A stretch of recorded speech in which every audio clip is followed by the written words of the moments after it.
Professor Rick Rubinus, and he is currently studying the contextual variability of stuttering here at the University of New Mexico, and he has thankfully agreed to be my guest star. So we are going to talk about, first off, what stuttering is, and secondly, the causes. Okay. So, and he is a very smart guy, and he has a Ph.D. in speech and hearing sciences. So, I hope that he knows what he's talking about right now. If I don't, I can sure act like I do. Yeah. Okay. Great. Great. All right. All right. Well, I really appreciate you inviting me to talk on your blog. This is the first blog I have ever done. So yeah. It's very exciting. Oh yeah.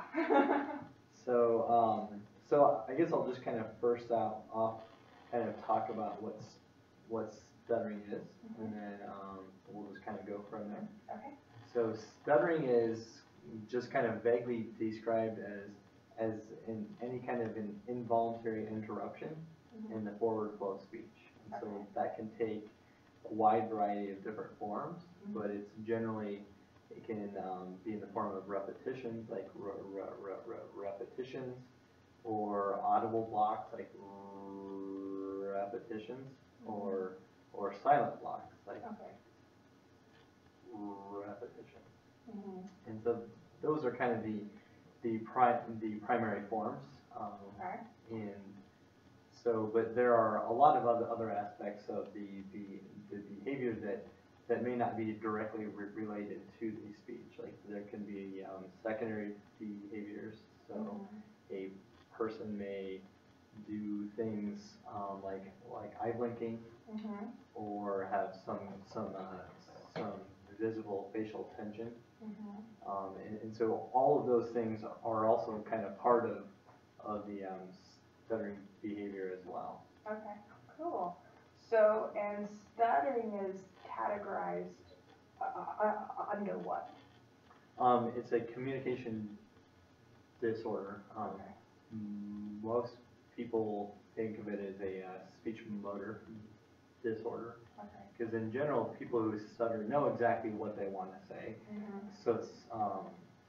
So it's more believed to be a problem in either the programming, the planning, or the execution of the actual speech act. Okay. So you kind of know what you want to say, but then when you go to actually say it, things just don't come out the way that you plan on them actually coming out. Okay, and this is a point that I really want to make. If the only, well, what's the proper term, like a disorder, or if the only disorder a person has is stuttering, that's it, right? They're not stupid, they don't have any mental whatever. That is exactly right. Yes. It's not that the person isn't able to come up with an idea, or it's not a problem in the formulation of the language of it. It's more that they know exactly what they want them to say, but it just doesn't come out properly. Right. Okay. So there is absolutely no evidence that there are like other mental issues that are causing that. Okay. Good. I know you may have encountered this whenever somebody tries to talk to you, and then they kind of just talk to you like in a really slow way, so you understand. Right. It's like the comprehension is definitely not impaired if you get stutter. Yes, exactly. Yeah. So, well. So you are looking specifically at how speech, or for a person who does stutter, how their speech will change based on the situation that they are in, right? Right. So I'm kind of looking at things a little bit broader as well. So I do believe that there are some problems or some vulnerabilities or some inefficiencies in the speech production system of people who stutter. But it's not that those problems always create a disfluency, so it's hard to really reconcile that all of the disfluencies are completely attributed to the vulnerability or deficit that's causing these stuttering. So from that framework, I'm investigating what the actual causes are. So what kinds of deficits or vulnerabilities there are in the speech production system. But I am also extremely interested to see why is it that stuttering tends to occur a lot more frequently in certain contexts.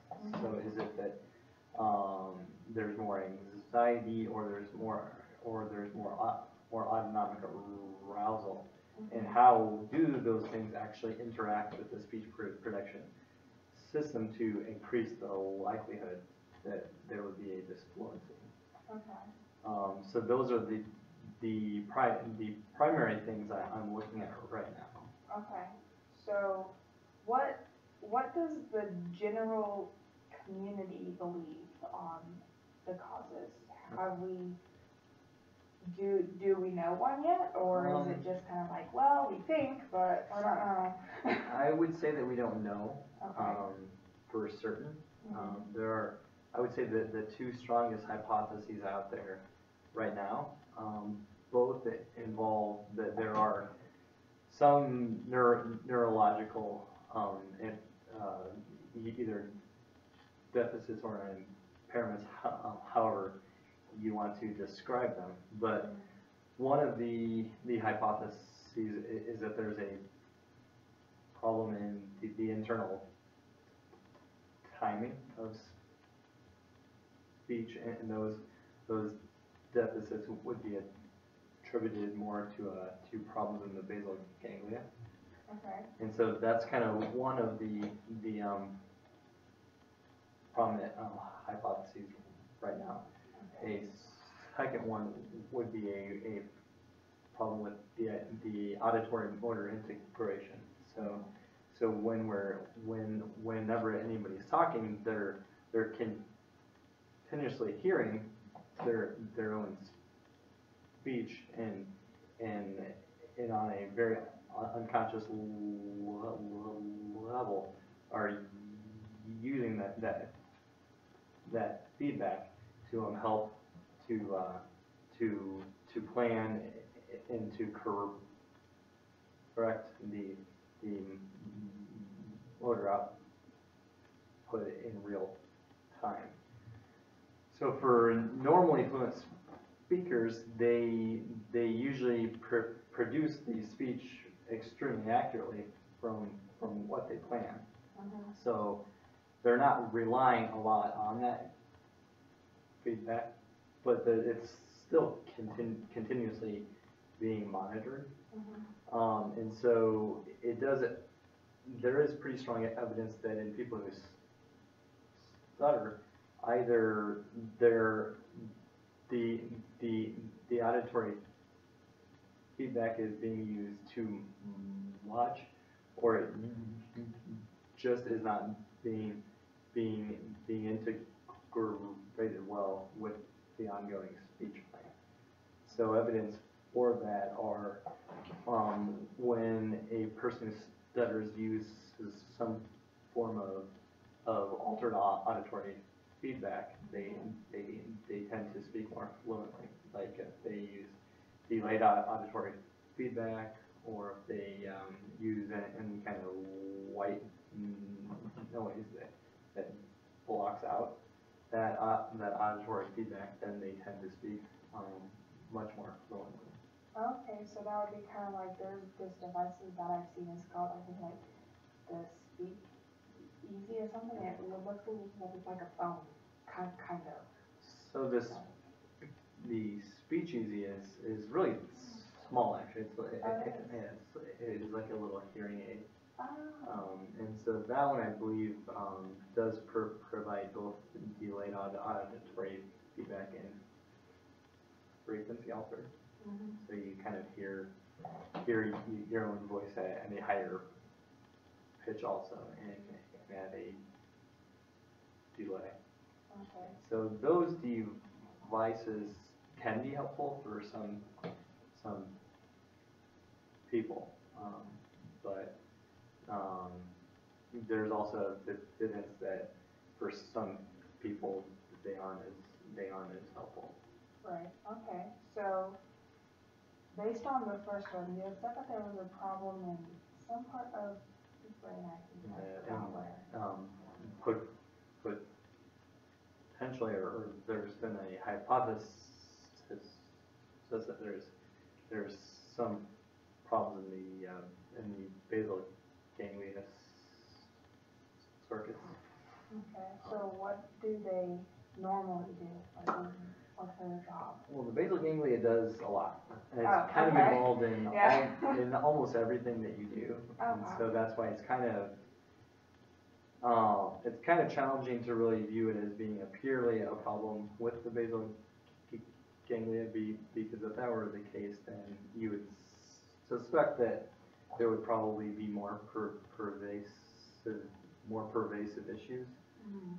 That's why, if it is due to the basal ganglia circuits, it probably also is playing the problem is not probably exclusively in the basal ganglia, but with either the white matter tracts that can connect the basal ganglia to the cortex, or the problem is in the cortex as well. So all those basal ganglia circuits are extremely complicated, and so it's not exactly clear where in all of those loops the problem might be. But probably the two best pieces of the evidence that there could be problems in those basal ganglia loops comes from the fact that the basal ganglia plays a large role in timing, and whenever people that are talked to some type of an external cue, like if you tap or if you talk to a metronome, then if you talk to an external beat, then that pretty much completely eliminates all stuttering in almost everybody who stutters. So that's kind of one source of the evidence for that hypothesis.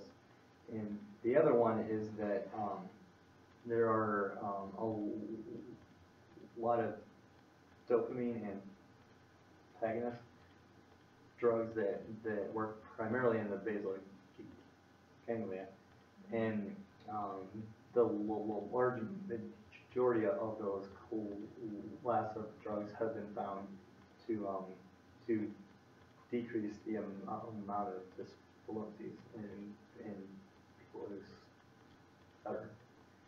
And so those drugs don't really do anything for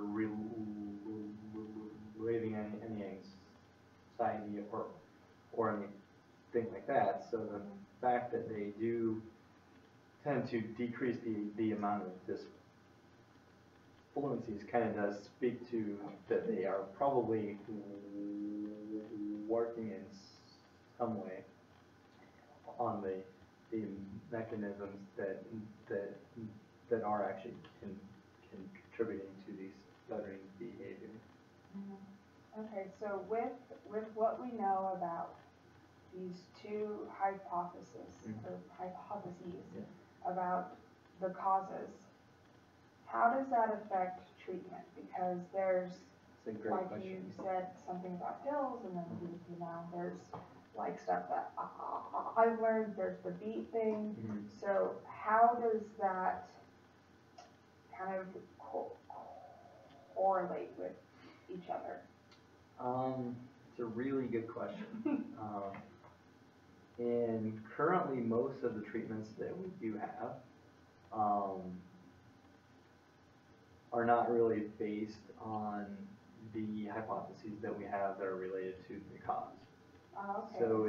So a lot of the techniques that we use are really things that attempt to change the speech in some way to reduce the amount of disfluencies. So it's more of ways to kind of manage your speech so that it is either more fluent or the disfluencies are not as severe.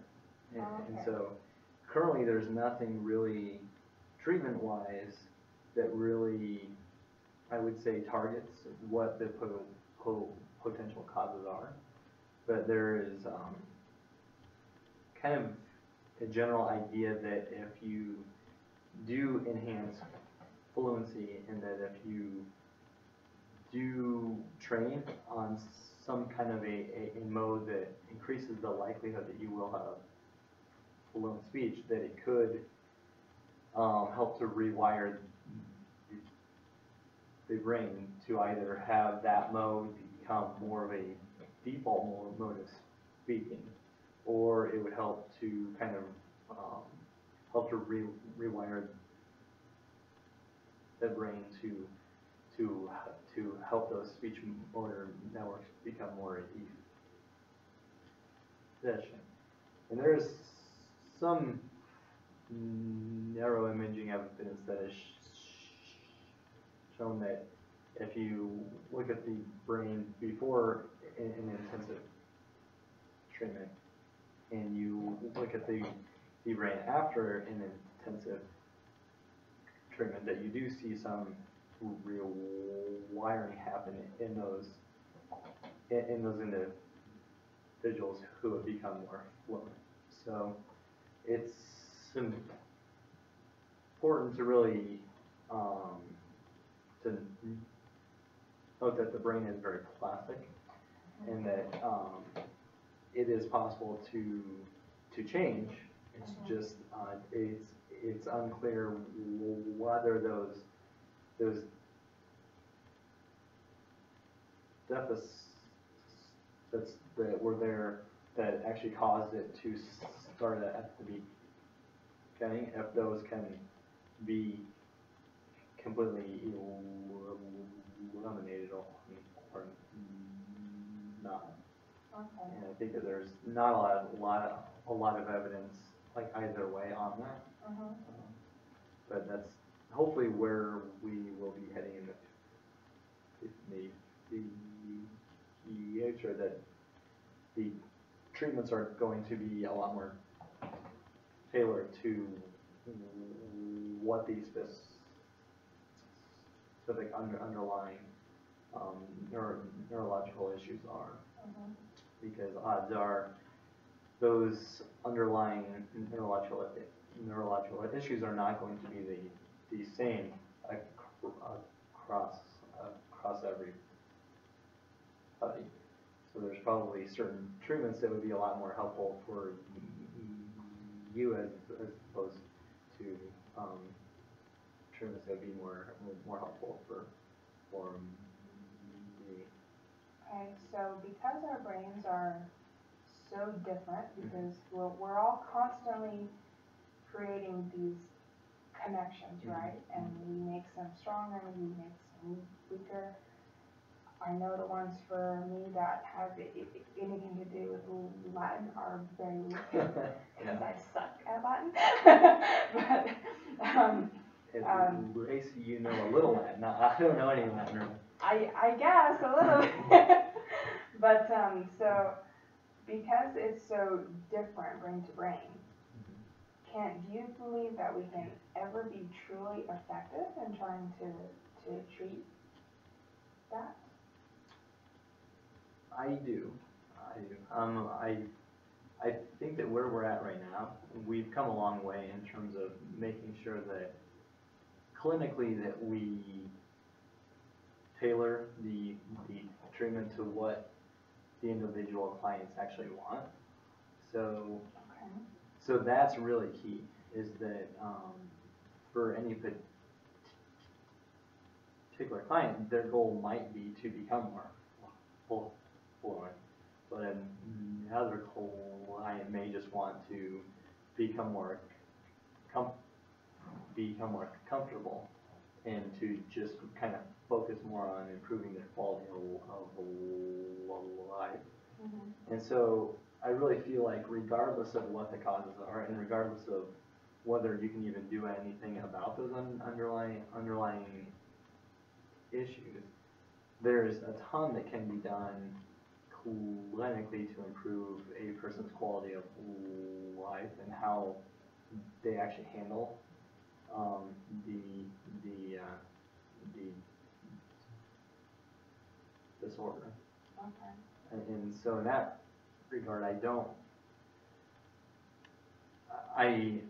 hope that in the future we are able to, let's say, do brain imaging on like every client and really kind of nail down more specifically where the underlying impairments are, and kind of focus the treatment to try to really help to resolve those issues. But even if we're able to do that, there's still a lot of the treatment approaches that we do now that will still be extremely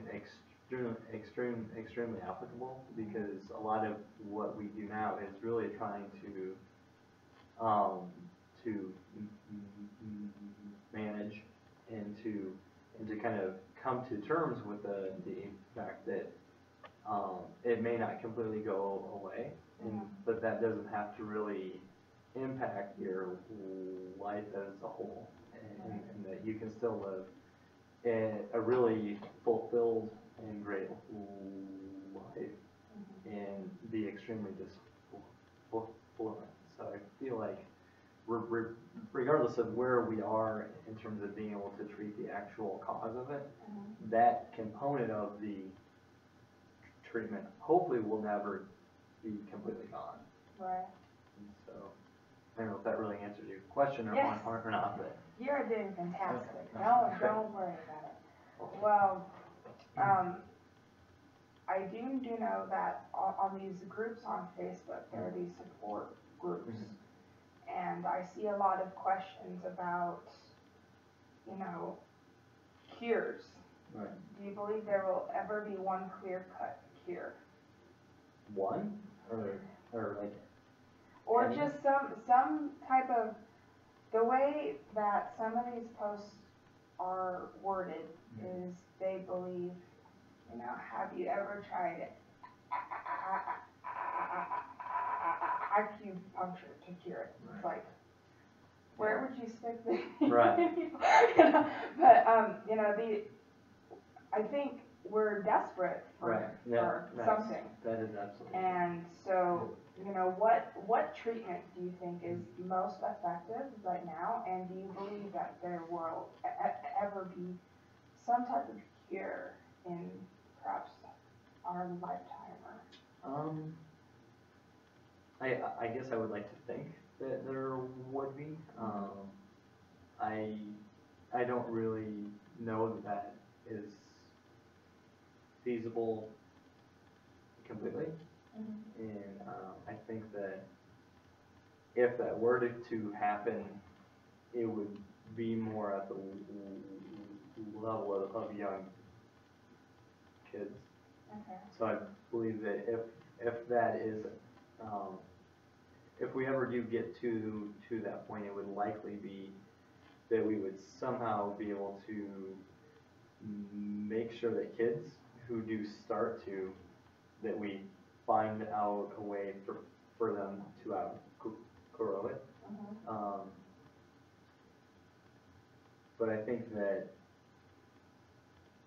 once you kind of get into adulthood, that it's certainly possible, but I think that the chances of a complete recovery by that point, it becomes a lot more challenging. And so maybe there will be in the future, but I feel like if we were ever able to completely have it be gone from our planet, it would have to be probably done at the age where it tends to begin, which is in preschool. And so I think even in that best case scenario, there would always be kids who do at that, like in between the ages of 2 and 4. But if we were able to have it so that they would outgrow it, then we wouldn't have any like who are older. But I don't see how we would ever be able to not have any kids who would actually start out, because that seems to me to just be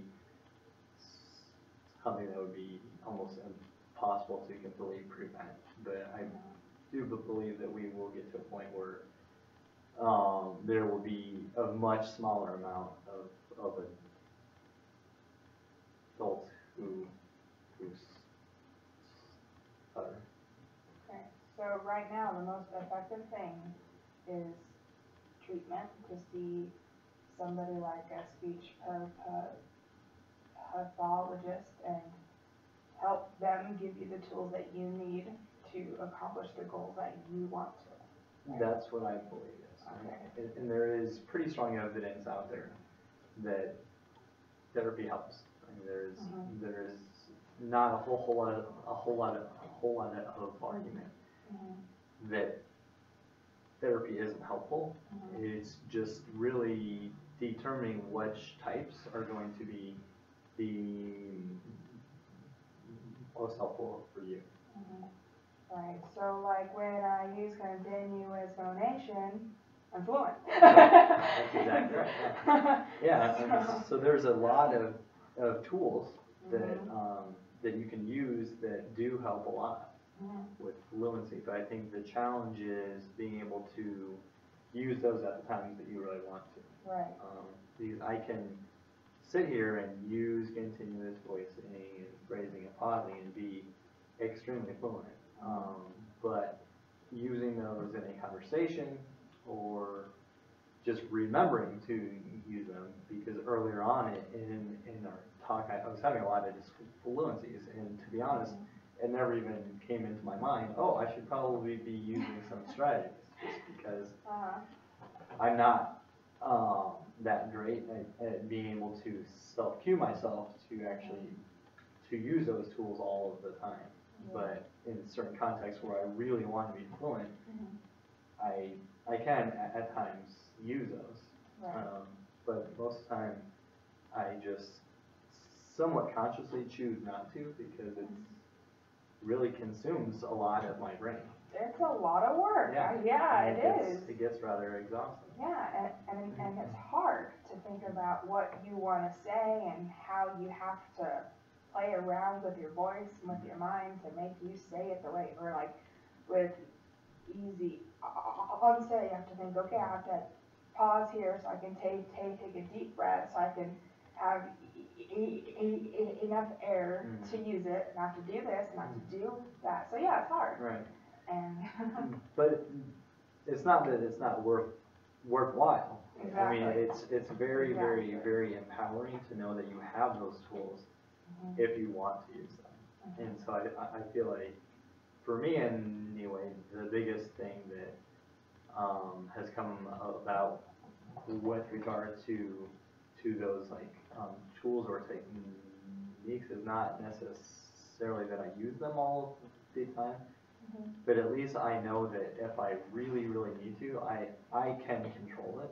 Yeah. And that it doesn't necessarily have to control me. Yeah. And so whether you choose to use them or not, that's completely up to you. But I think going through the process and just acquiring those skills and being able to know kind of yourself more, to know when you would want to use them and when you wouldn't, is a really, really, really helpful exercise. And can kind of get you from a point where you feel completely hopeless or completely powerless to where at least you feel like you do have control in those cases where you really want to. So right now I am going to speech therapy here, and I can't explain it as well as she does, but there's two parts to therapy, is what she has said. And one is just increasing how fluent I am, and the second is the way that I feel about it. So I told a story to her the other day about how I was trying so hard to use my techniques when I was talking in my class. And I was like, every word, it was horrible.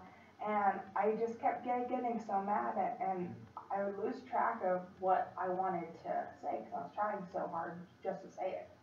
And so, do you feel that that is something that people really need to do, is change the way that they think of it on top of just having these tools and techniques? I do. I feel like that those two go hand in hand a lot. Because I feel like if you don't kind of work on or do something to address kind of the cognitive and the emotional aspects of it, then the chances that you're going to be able to employ those skills are not as great. And by working on those other things, I feel like you can really improve your quality of life a lot more than you can by just purely trying to change your speech. Because that's the one thing about stuttering, is that the actual speech output is only one, kind of a small component of it. And kind of the larger part is how it's actually impacting you and in your relationships with people around you. And so you may be able to become very skillful at using these skills and talking like this, but there's always the chance that you may fall into a frame of mind where you're so focused on fluency that you're really afraid to go into a context because you're afraid that you might not be able to control your speech. And so I feel like working on those two things together is critical. And I think kind of a good example of that is when I first went to speech therapy in my early 20s, I was really kind of focusing almost entirely on my speech, and I became hyper aware of it, and it was on my mind constantly, and so I don't know whether my disfluencies increased or not, but I became much more aware of them, and it was not good because I did not have the tools to really handle that emotionally. And so for a long time, it really made my speech, I felt, much worse because I was really trying to employ these strategies and skills that I hadn't really acquired that well yet. And so I really wasn't able to use them in a very automatic way. And so I was having a lot more disfluencies, and because I was so aware of them, and because I was trying so hard to not have these disfluencies, I was just a wreck. It was miserable. And so I think that had I worked as much on how I felt about it as I was at that time working on my actual speech, I would have gotten to a much better place much more quickly. And so my route was long and somewhat agnes. Is that personal experience what kind of inspired you or made you think about the research that you're doing now? Yeah. So, yeah, I definitely, those experiences have influenced why I was interested in kind of the contextual variability of it. And I think that a lot of it too is that I feel like, for me, if these fluencies were kind of the same across all contexts, that it would be easier to kind of come to terms and it would be easier to accept. But because it does come and go a lot, like over time as a whole, but also from context to context, you kind of get your like hopes up, and then they get shattered, and then you get hopes up, and then so I believe that contextual variability really is a huge part of why there's a huge psychological burden to stuttering. And so I would like to really understand what's playing a role in that. And so hopefully that would help us in treatment to kind of focus on those aspects so that at least if you aren't going to completely resolve the issues, that at least you'll kind of have a better understanding of why there's such a great amount of variability. And my hope is that understanding will lead to a greater level of acceptance. Because there can be a lot of kind of guilt that if you're trying really hard in therapy and then you go out and you just cannot actually do those things in certain contexts, that you really put the pressure on yourself a lot. And because you don't really understand why, I can speak completely great in the clinic, and then once I go out, it just completely falls apart. And I don't think that we fully understand what the underlying mechanisms of that are. And so I'm hoping that if we can understand that more, we could perhaps have that variability not be as great. And if that isn't possible, at least then we'll understand that more. And we can explain it to clients in a way that maybe they don't put so much guilt on themselves. So that's kind of a lot of the underlying rationale for why I'm extremely interested in that contextual variability. Yeah, I can definitely understand how when I am trying to practice techniques here, I'm like doing great, and then I tried to go out to eat like last weekend, and I wanted unsweet iced tea, and I said I was going to use the easy concept for it, but it was even during my breath, I began to get tensed up. It was like I was going to stutter on my breath. I was like, what?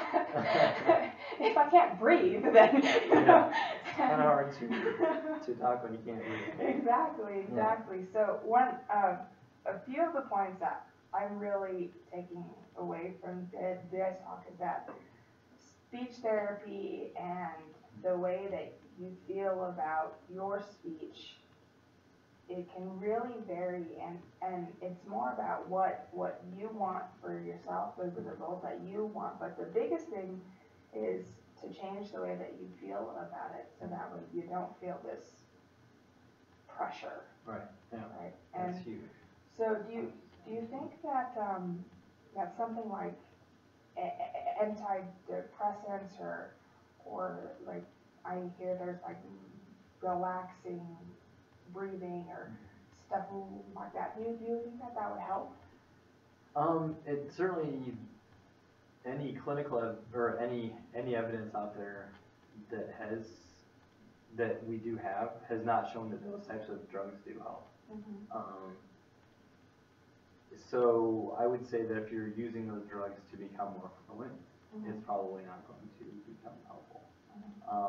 But I'm not saying there are,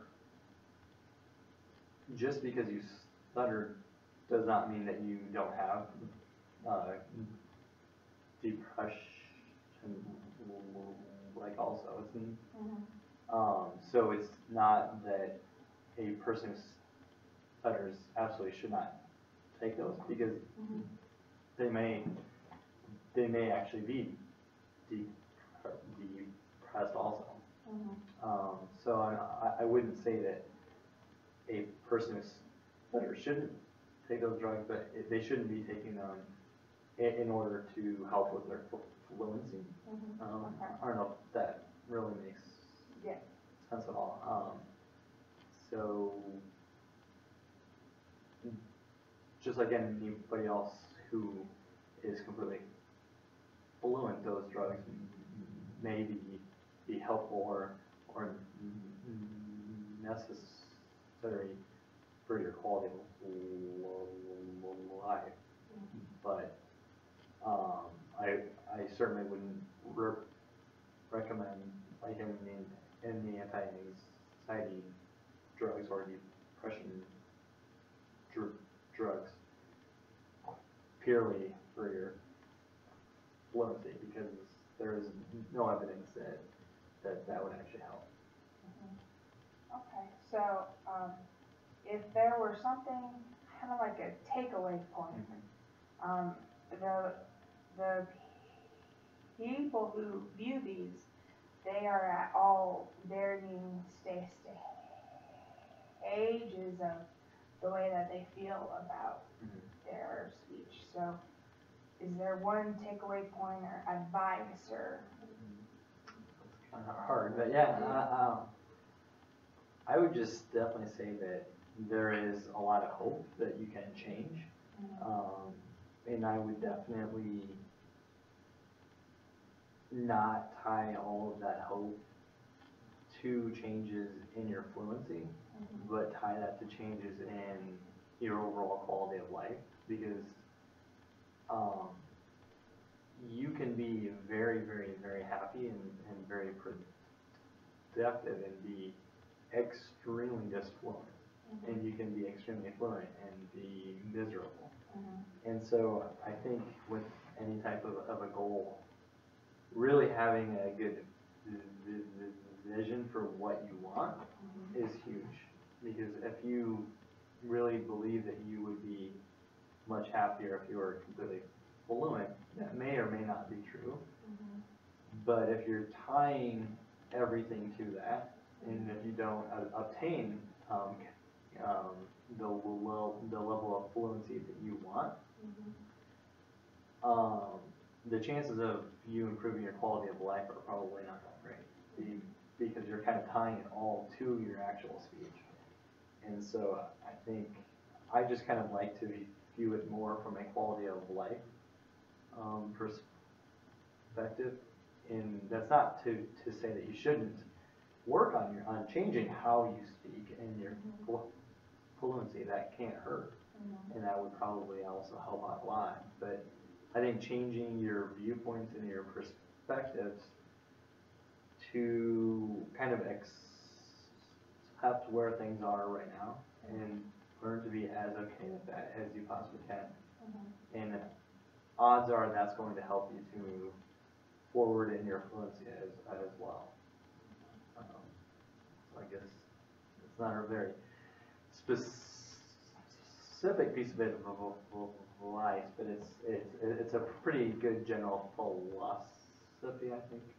Yeah, I think I could not have said it any better than you did. Well, thank you. So yeah, just thank you for being a guest and taking the time. Yeah, I really appreciate the invitation, and thanks a lot. Yeah, thank you. Okay. Shut the video off.